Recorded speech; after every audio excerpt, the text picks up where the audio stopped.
Hi friends ಆಗೋನ್ವಾ ಎಂದು ಸುಂದರಿ ಕಳಿಸಿದ ಈ ಒಂದು ಮೆಸೇಜ್ನಿಂದ ಬೆಂಗಳೂರು ಟೆಕ್ಕಿಯೊಬ್ಬ ಕೋಟಿ ಕೋಟಿ ಹಣ ಕಳೆದುಕೊಳ್ಳಬೇಕಾಯಿತು. ಅಪರಿಚಿತರೊಂದಿಗೆ ಡೇಟಿಂಗ್, ಆನ್ಲೈನ್ ಟ್ರೇಡಿಂಗ್ ಮಾಡಬಾರದು ಅಂತ ಎಷ್ಟೇ ಎಚ್ಚರಿಕೆಯನ್ನ ನೀಡಿದ್ರೂ ಯುವ ಪೀಳಿಗೆ ಕೇಳ್ತಾ ಇಲ್ಲ. ಇನ್ನು ಸುಲಭವಾಗಿ ಮೋಸದ ಬಲೆಗೆ ಬೀಳ್ತಾ ಇದ್ದಾರೆ.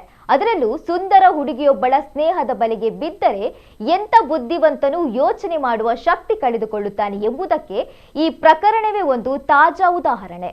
ಸೌರವ್ ದುಬೆ ಎಂಬ ಟೆಕ್ಕಿಗೆ ತಂತಾನ್ ಡೇಟಿಂಗ್ ಆಪ್ನಲ್ಲಿ ರಿಯಾ ಅಗರ್ವಾಲ್ ಎಂಬ ಯುವತಿಯ ಪರಿಚಯವಾಗುತ್ತೆ. ಮೊದಮೊದಲು ಹಾಯ್ ಬಾಯ್ ಅನ್ನೋ ಸಾಮಾನ್ಯ ಚಾಟ್ಗಳಿಂದ ಶುರುವಾದ ಇಬ್ಬರ ನಡುವಿನ ಮಾತುಕತೆ ಸ್ನೇಹ ಪ್ರೀತಿಯಾಗಿ ಮದುವೆ ಆಗುವ ತನಕ ಹೋಗಿದೆ.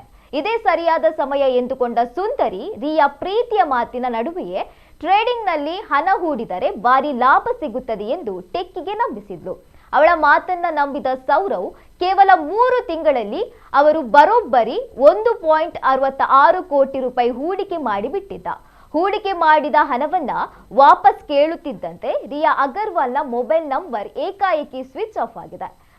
ಮತ್ತೆ ಸಂಪರ್ಕ ಸಾಧ್ಯವಾಗದೇ ಇದ್ದಾಗ ತಾನು ಭಾರಿ ಮೋಸದ ಜಾಲಕ್ಕೆ ಸಿಲುಕಿದ್ದೇನೆ ಎಂಬುದು ಅರಿವಾಗಿ ಸೀದಾ ಅಲ್ಲಿಂದ ಆಗ್ನೇಯ ವಿಭಾಗದ ಸೆನ್ ಪೊಲೀಸ್ ಠಾಣೆಗೆ ಹೋಗಿ ದೂರನ್ನ ನೀಡಿದ್ದಾನೆ. ಸದ್ಯ ಪ್ರಕರಣ ದಾಖಲಿಸಿಕೊಂಡಿರುವ ಪೊಲೀಸರು ಇದೀಗ ರಿಯಾ ಅನ್ನೋ ಸುಂದರಿ ಯಾರು, ಮೋಸ ಮಾಡುವುದೇ ಅವಳ ಕೆಲಸವಾ, ಅವಳ ನಿಜ ನಾಮ ಏನು, ಹೆಸರಿನ ಹಿಂದೆ ಯಾರು ಇದ್ದಾರೆ ಎಂಬುದರ ಕುರಿತು ತನಿಖೆಯನ್ನ ಮುಂದುವರಿಸಿದ್ದಾರೆ.